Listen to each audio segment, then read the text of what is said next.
Welcome, my friends. I welcome you once again to this Friday conversation with Reverend Alan. I thank you for working with us. We are starting another series. The series is called Picking Up the Broken Pieces. I know that all of us, our lives have been shattered somewhere, our lives have been broken somewhere, and we are scattered in pieces. But we want to discuss, we want to fellowship on how we are going to pick up these broken pieces so that we may become whole and strong enough and to move again and to succeed again. I welcome you to be with us. I know that God will bless you. Shalom.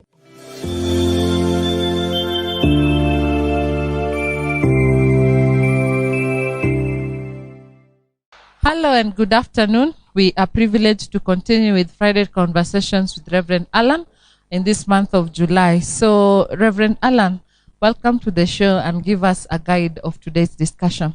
I welcome you today. We thank God He has been faithful to us. Today we want to deal with picking together our broken pieces. We want to come into a place, remember this, sometimes back we discussed about broken lives.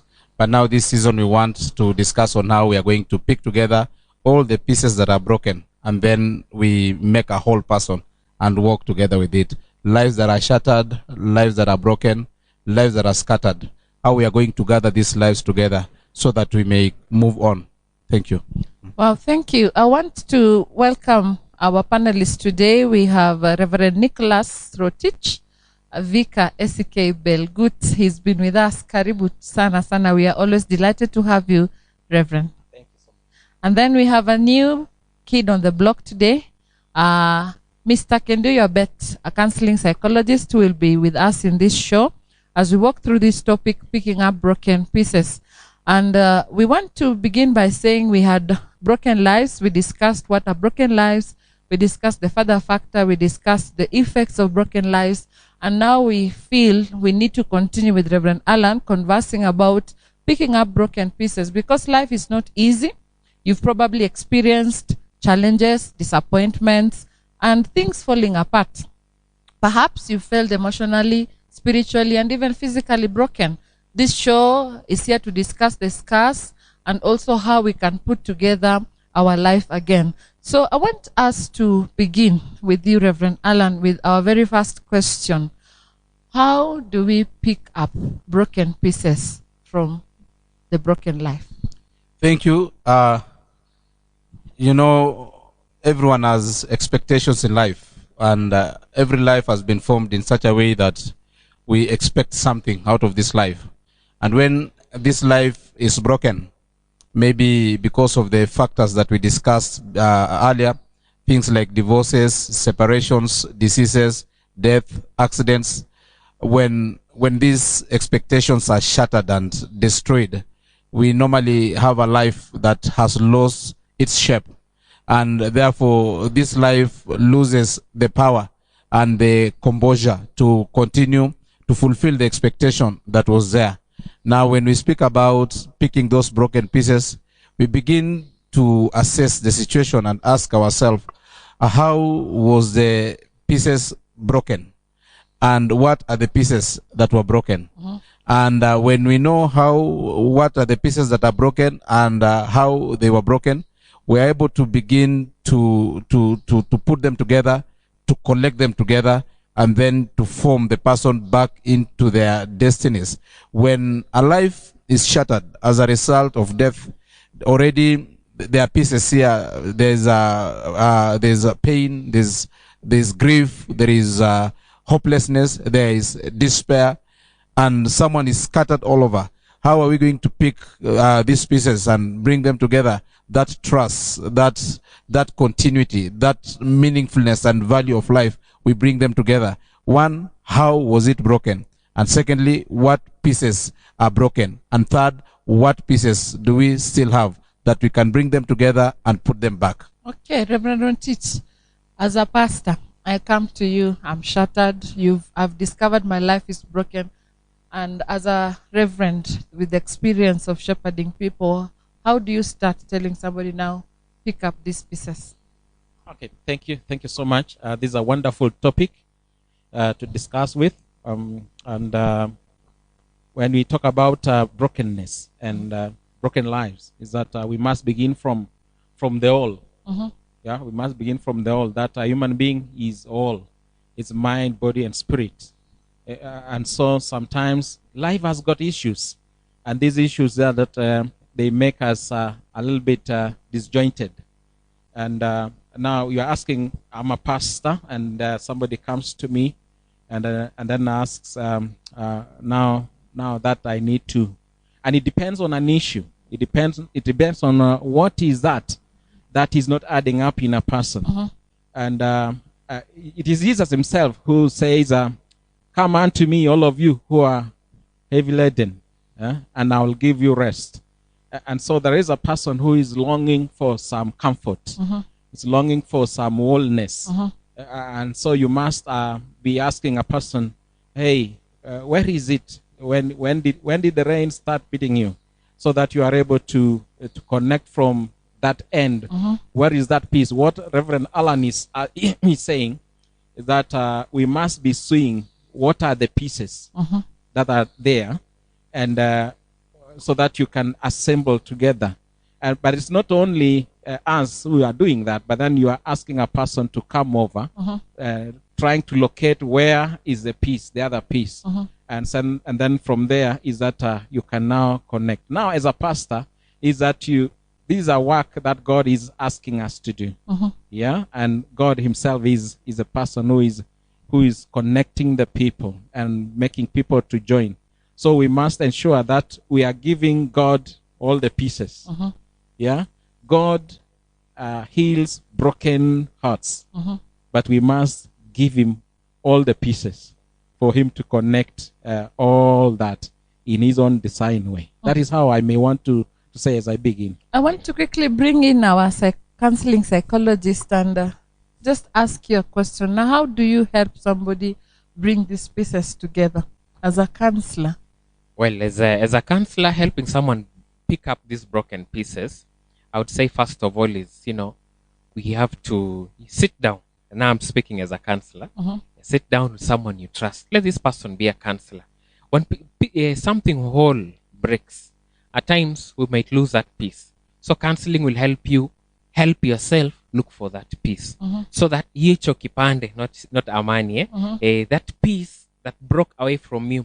Others could be hidden. Others you're like, that piece was bad. But at times, as a counselor helping these people, we have to help them face the reality of whatever happened. Some people, when they get so broken, they tend to have a form of amnesia. They tend to selectively remember some things and forget some. So as a counselor, to help them, you do prod, you ask them questions until it reaches a point whereby in helping them, they have helped themselves to pick these broken pieces, collect them wherever they are, and see, despite what has happened, I am now made whole. Wow. Yes. So we continue with the panelists as we are trying to gather these broken pieces.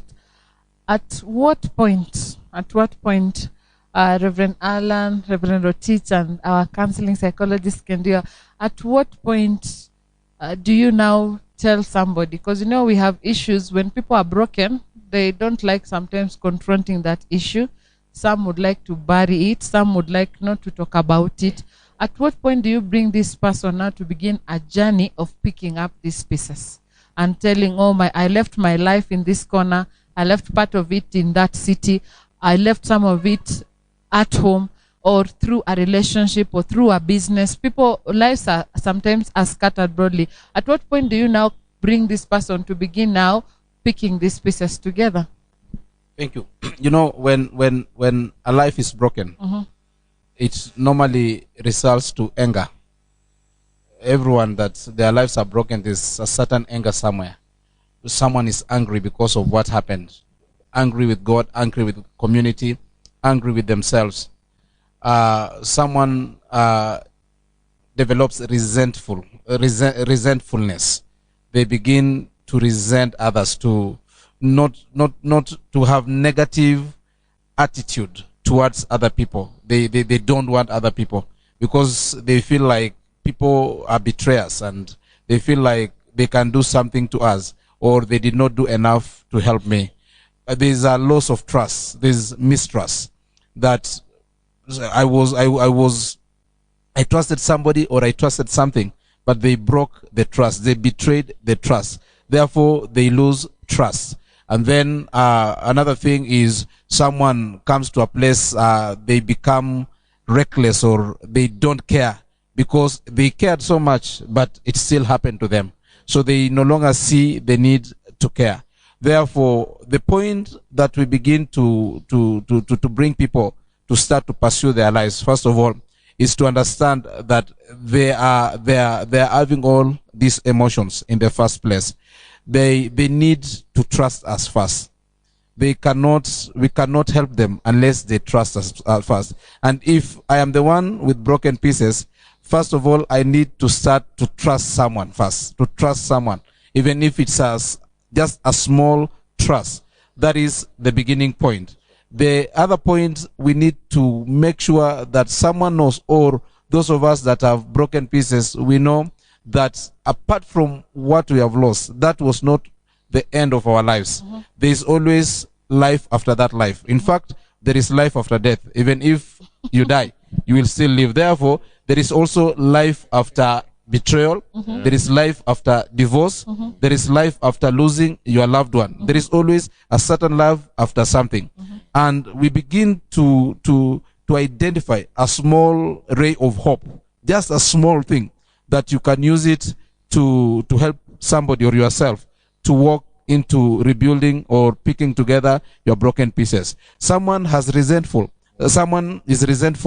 We begin to understand them and to offer ourselves what Christ is as a living sacrifice. We offer ourselves as their punching bag in the first cases. We choose not to be understood by them, but we choose to understand them.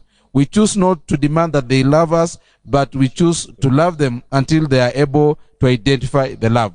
Now, when you are in that process, which normally takes long, you can now start a journey. And that's why when people come to church because of issues, first of all, you'll hear them coming for prayer for something else. But as you keep on praying with them, slowly by slowly, they begin to open up to you because they have trusted you. Now you are beginning a journey of picking your pieces together. Okay, so you're picking up the issues of trust, and then you're picking the issues of not being judgmental. Yeah. Just offering yourself unconditionally. Yes, Reverend. Yes, yes, that is it. And I've even mentioned that Jesus is talking about, come unto me, all of you. Yeah?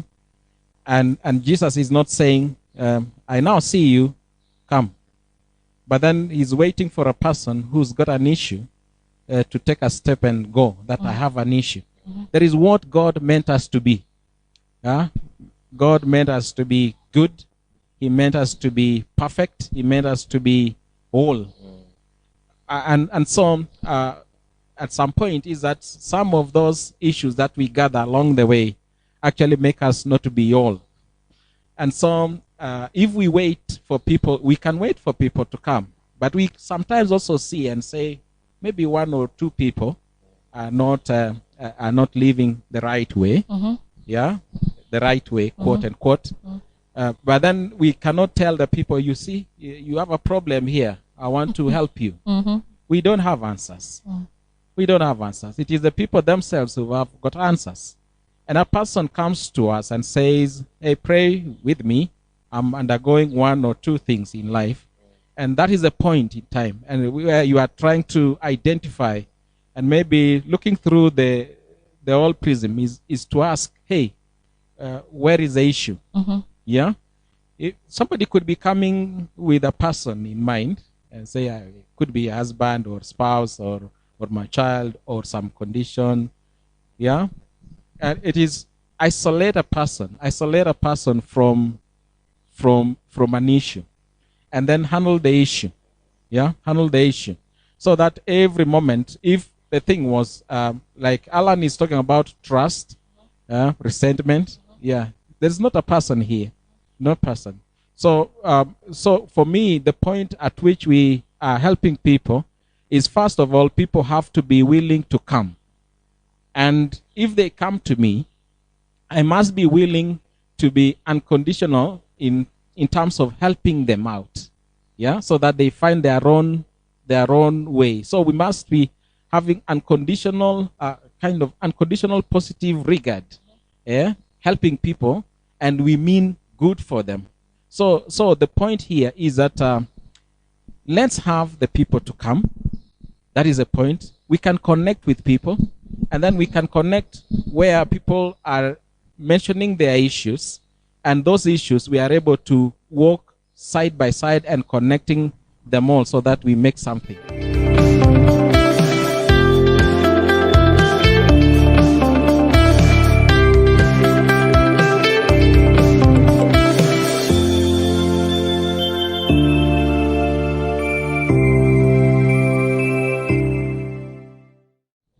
Yes.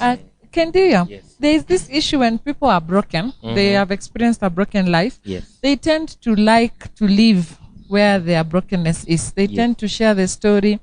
They tend to like people to hear it. But you see, this person, as a counselor, this person, you can help him pick up the broken pieces. Yes. How will you address such kind of people?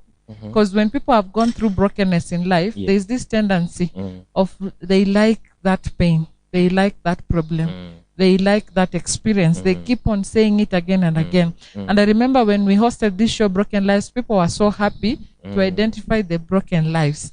And now we want to go to another level and say, hey, can we pick up these pieces together? What is your take as a counselor? My take as a counselor is that people tend to normalize whatever issues that they repetitively go through until we find someone saying, hii tumezoea, they accept their fate. They become complacent, not knowing inwardly they are hurting. Not knowing inwardly they are hurting other people, their significant others, like their children or their spouses. In all this, people tend to think by sharing their stories, they become heroes. But they become heroes in their pain. They become heroes on the outside, but terribly hurting in the inside. I've come across such people. They look so brave, like, you know what I've gone through? My friend, you don't know what people have gone through. Let me tell you. And they act so brave. We used to call them stero, the star. But inwardly, if they were to open up, as Pastor Alan was saying, they bring up their brokenness through another issue. They bring a story. There's a time I was in a matatu, you hear someone talking about something else far from whatever, sharing a story in third party. And this is someone I knew. Then, of course, after we alighted, I was like, that story was really good. And who was that? The person kept quiet and said it was me. Then the person now realized, he was trying to entertain people, yet in the inside, he was very sad. Yes. So people tend to be complacent. They forget there is a better life that they can live away from this tumultuous or painful or hurting experience. So that's what people tend to do. We accept our fate. We give up. We get complacent. Yes. Maybe I can add on what he's saying. There's a coping mechanism. Yes. And one of the coping mechanism is to adapt to your situation. Yes. The problem of adapting to your situation is you are not changing the situation. Yes. You conform to the demands of that situation. And most people would always settle there. That now I have lost my loved one, and they are not there, and I am grieving. Now I adapt into this grief. I adapt to live with the grief, and I adapt also to live with the mentality of helplessness. Yes. So most people adapt to their situation, and that's why Kenduya speaks about complacency. You don't want to fight out of it to the next level. As I said, after death there is life. After any trouble there is a new life. True. So you don't want to cross this trouble part. You just live there.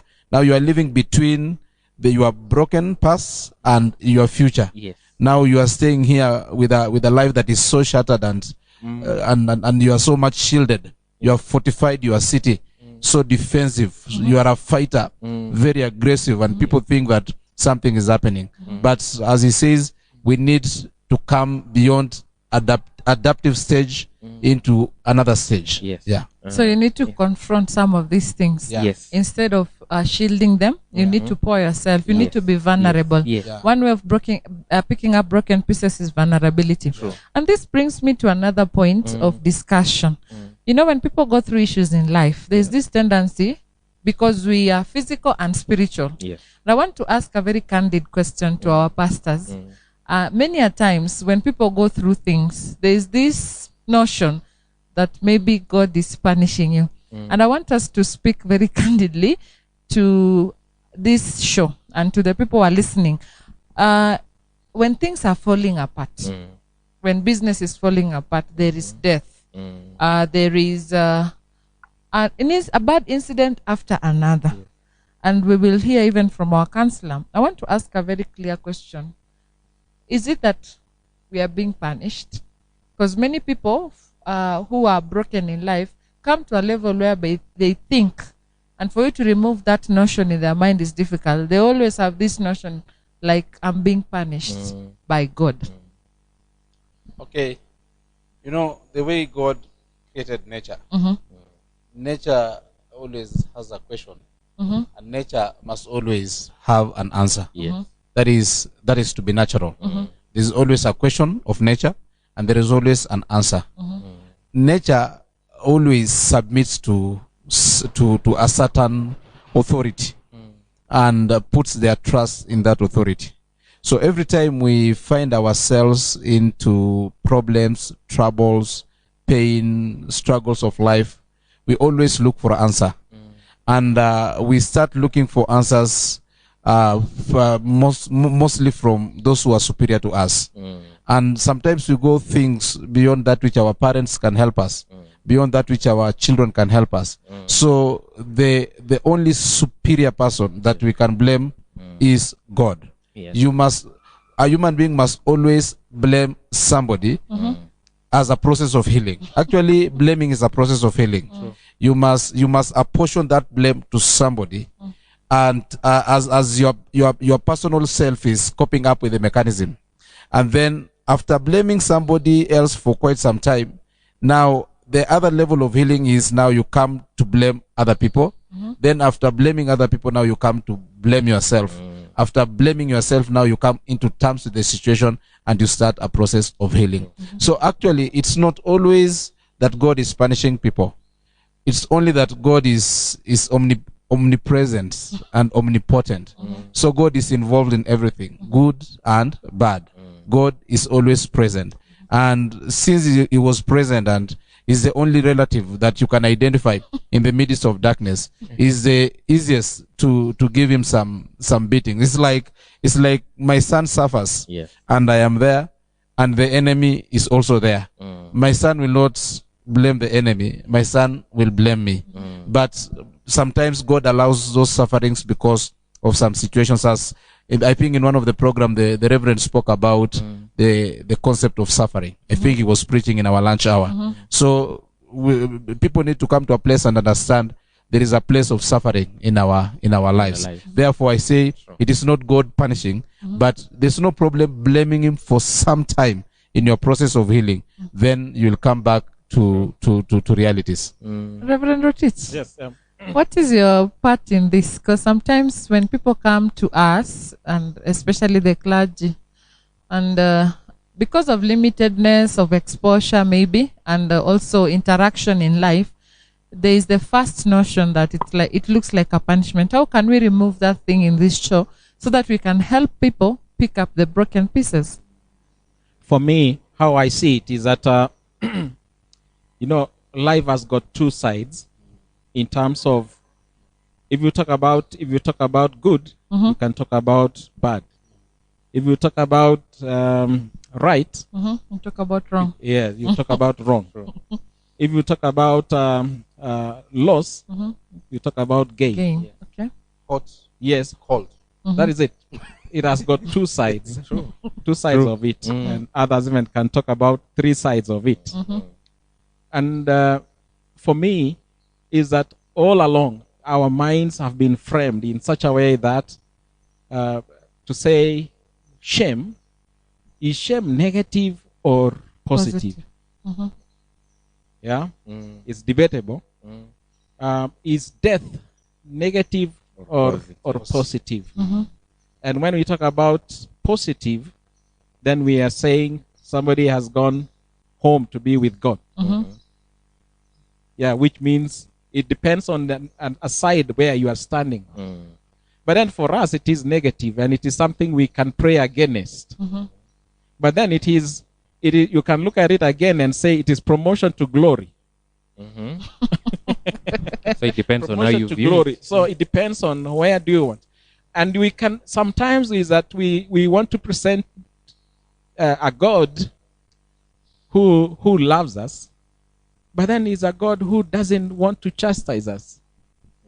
Again, we can be limited in terms of that God whom we are presenting to people and telling them is one who is helping you this way, blessing you this way. So for me, when I talk about some of those things that come by, which are seen to be negative, could be positive in nature and actually could actually help us to propel us to another level.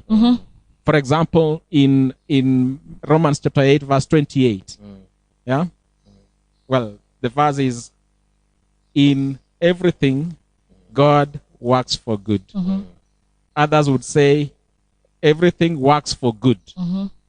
But not for me. Everything does not work for good. Yeah? In all things, God works for good. Not all things work for good. So sometimes some of those painful moments could be helping us to turn us around so that we are able to locate exactly our true north. And so for me is that we must be asking God, where are you in this? In this pain, yeah? In this pain, in this loss, in this kind of divorce, in this shame, yeah? You know, at some point, actually, I was regarding shame, for example, as one thing that is negative. But then I remember in one of my instances in life is that I was to be shamed.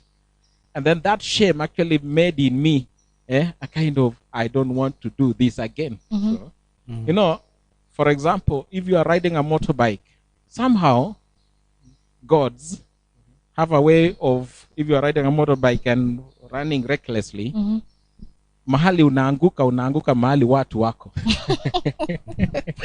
Mahali they can laugh at you.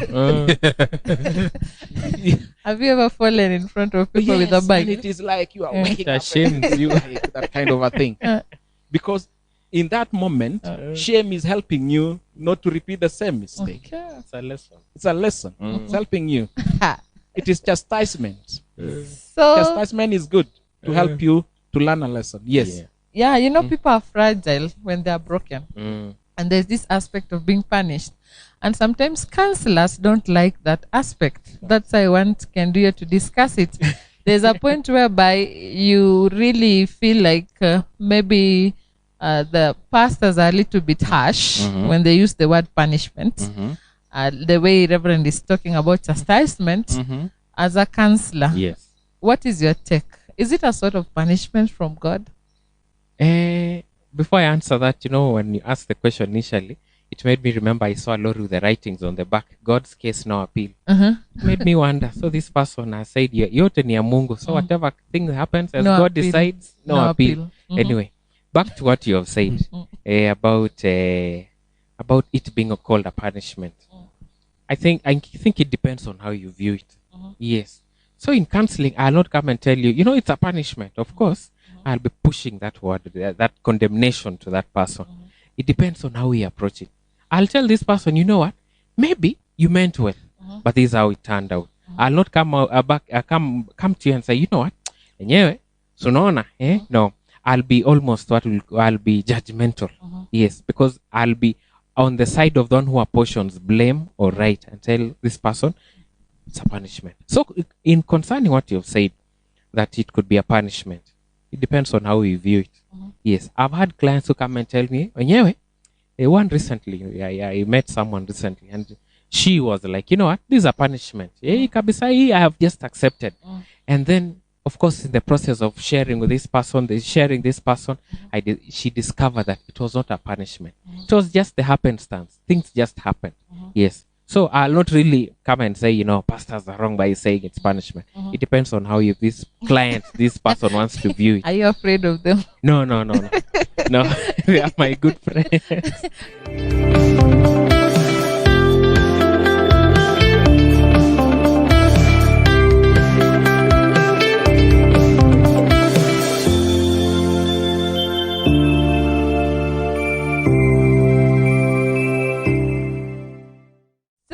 as we continue, maybe Yes. I want to share an experience of how society looks at broken people.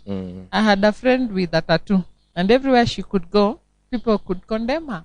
But she shared a story with me behind the tattoo, and I said, "Oh my!"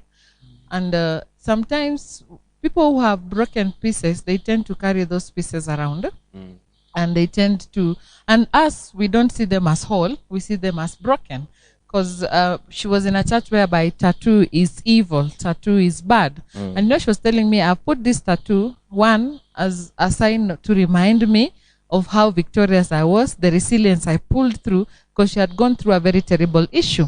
Now, as pastors and counselor, what is your message to this society that is whole, to the society that is broken? Because sometimes somebody walks in, maybe smelling. Somebody walks in drunkard. Somebody walks in very aggressive. The way Pastor said, we offer ourselves as punchbacks. But it is not always people who are whole. You know, sometimes people don't understand when you tell them a story because they have not gone through it. True. Until you get burnt, you will understand how other people share their story. True. So I want to invite all of you to talk to us. Because, you know, we have this notion, you've gone through this. You've gone through this. There are people who are so whole. The way Reverend has said, their mind, bodies, everything is whole. But again, there's this part of society where they are so fragmented, so destroyed. And they are crying sometimes for help. And sometimes we treat them with, like, you know, when this lady shared with me this story, I was like, oh God.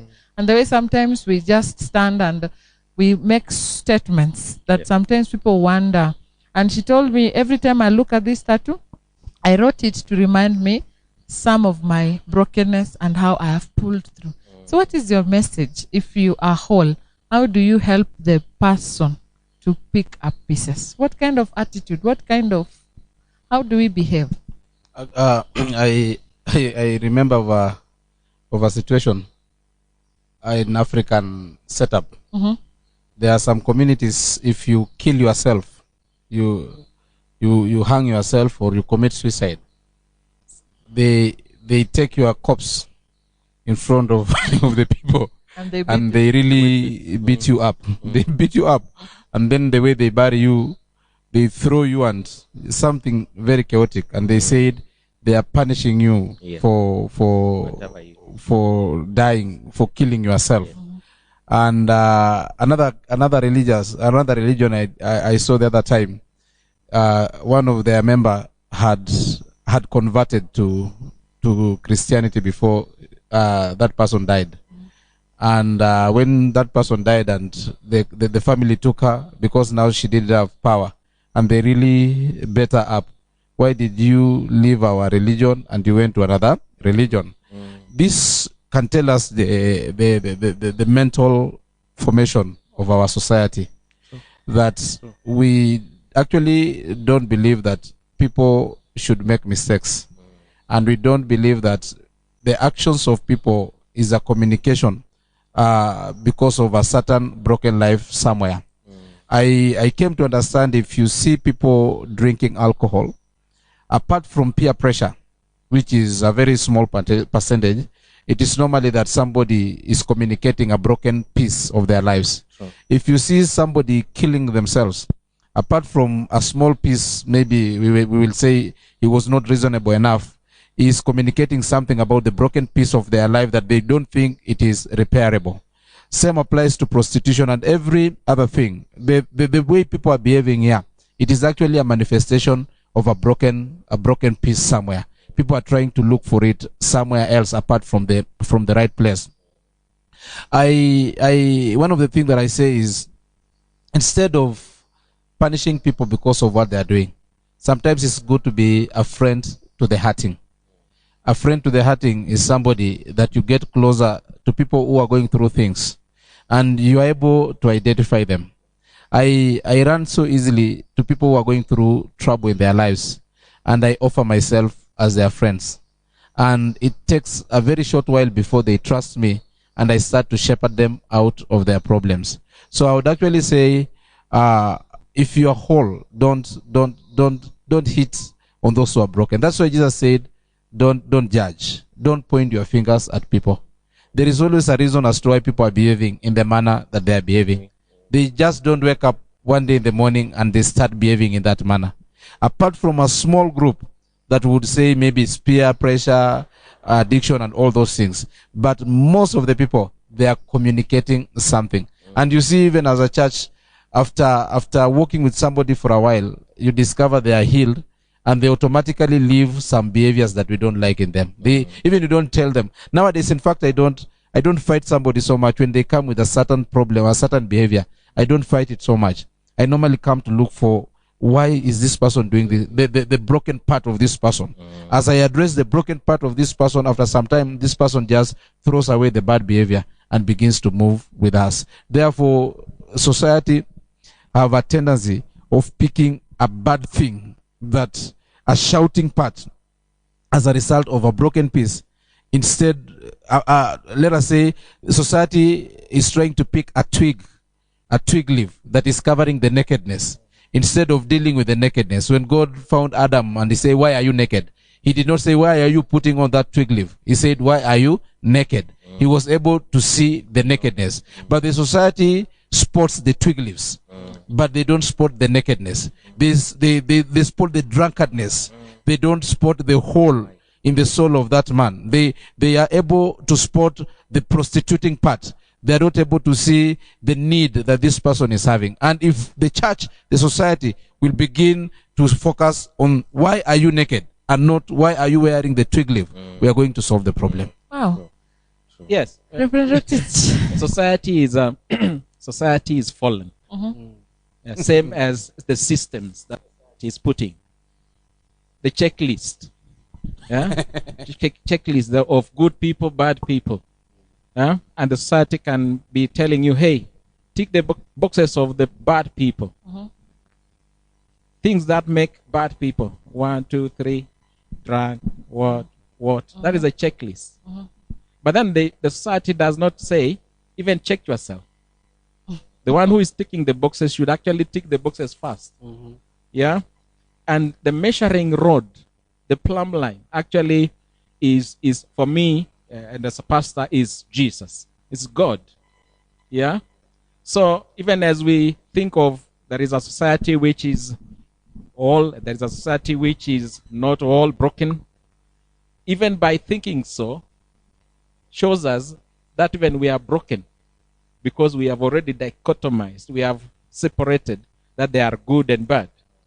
Whereas God is telling us, hey, all of you, all things have fallen short of my glory. And so, for me, is that we have one whole society which is fallen, frailty, full of frailty, weakness, full of brokenness. It's not adding up. And so for us is that we must be looking at God and saying, God, come by, so that we become more of you. A song goes like, in my heart, I want to be like Jesus. We strive to be like Jesus, to be like God, to resemble more of God. And so for us is that in a broken society, we need not to judge. Yeah? We need not. We need not to judge. We need not to condemn people, or to banish people, or to separate people, or to isolate people, that they are bad and then we are good. No. God has come so that we are able to break the barriers, the walls of hostility.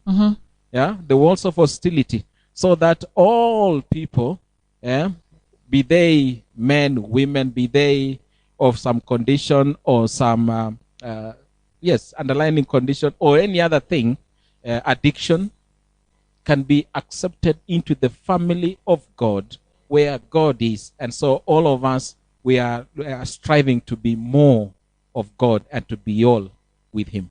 Kenduya, what is your take? My take is that, I think two things. First of all, we are all broken in our different capacities. What I am broken in, you could be whole. And what I am whole in, you could be broken. So at times, we tend to use my own measuring tape to measure against your own measuring tape. Number two, we all have emotional shock absorbers. Some of us are very good in absorbing them. Some of us, just being ridiculed in front of people is enough to break you.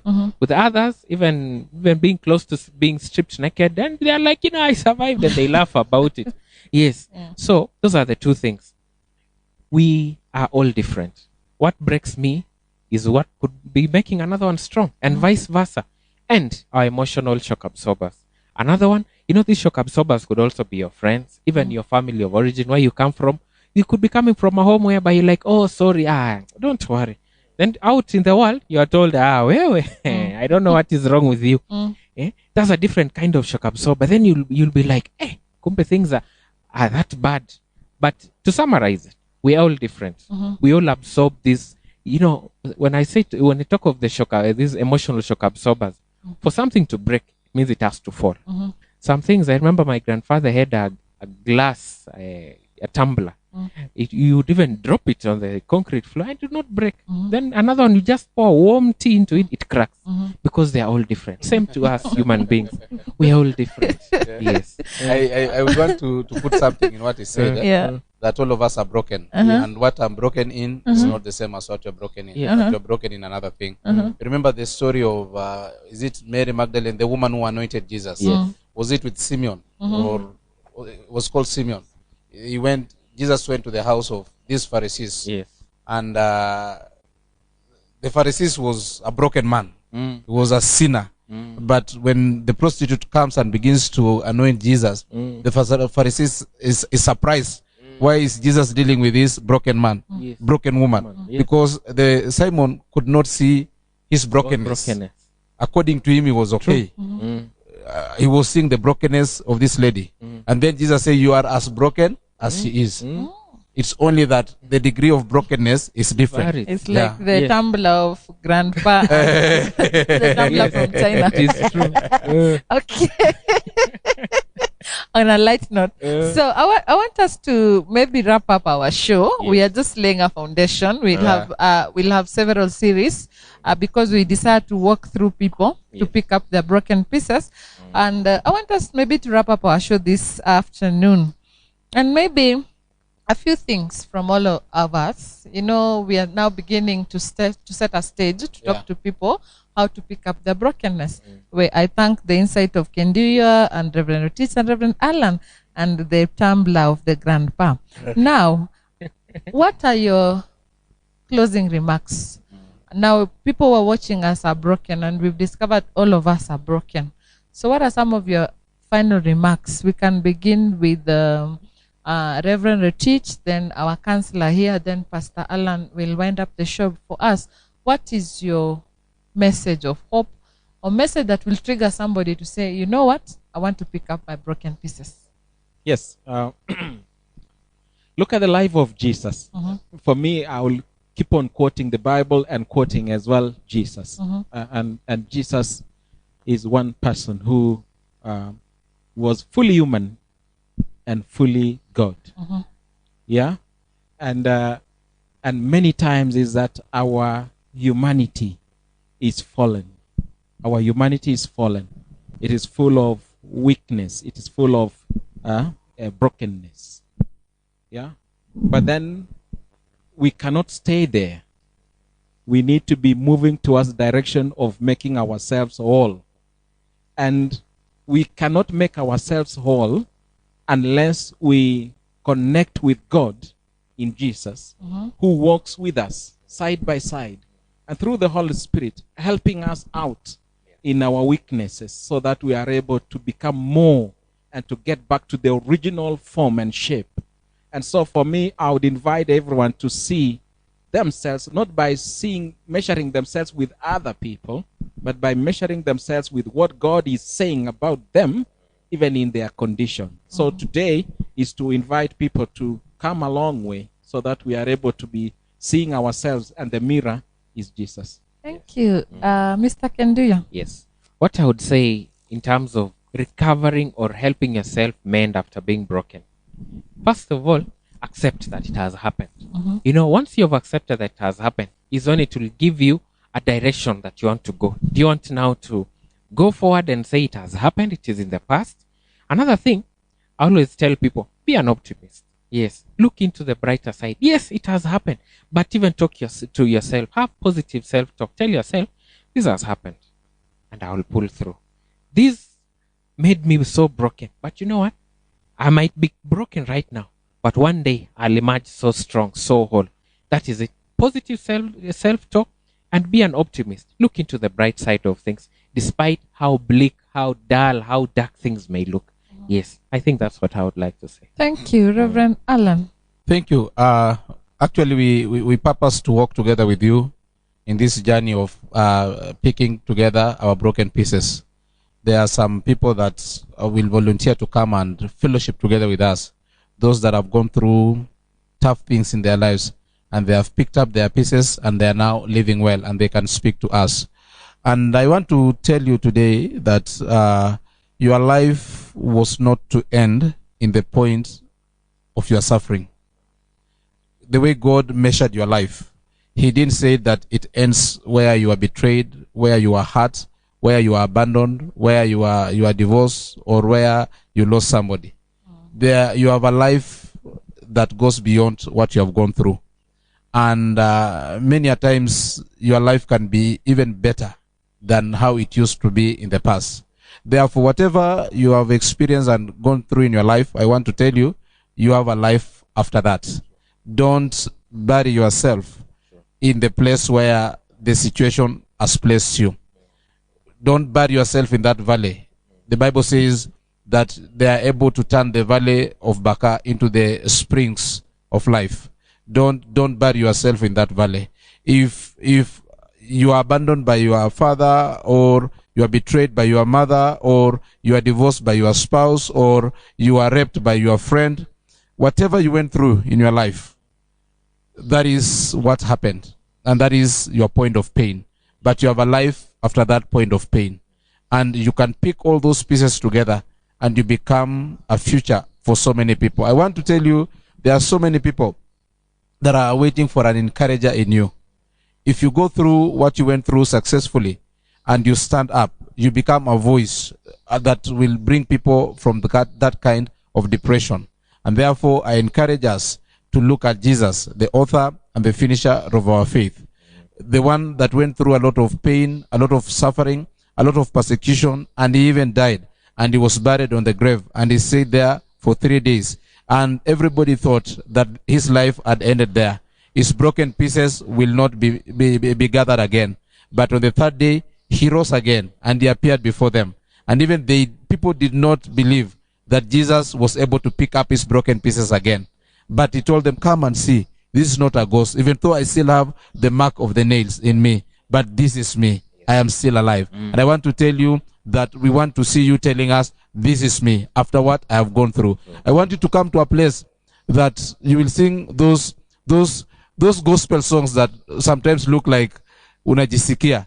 Waliokudharau siku moja watakusalamia kwa heshima. Ombea adui zako waishi miaka mingi ili utakapobarikiwa wajione. I want you to come to those places that you can sing those kinds of songs because of what the Lord has done. I want you to say, look at what the Lord has done because he has healed me. Thank you so much. I pray that you will walk with us. We love you. We continue to thank you so much for participating in this program. So, our able viewers, brothers, sisters, we want to thank God for this opportunity that we began a series of picking up broken pieces after discussing broken lives. We want to thank Reverend Rotich, Mr. Kenduya, and Reverend Alan for speaking to us as we lay a foundation or a step where we can stand to begin to walk. My parting statement is this: we are hopeful that we will find a way past the brokenness in us and pick these pieces and make our lives better again. I've been your host, Vivian Kibeu. See you next Friday on this very wonderful show, Friday Conversation with Reverend Alan. Thank you. God bless you. Shalom.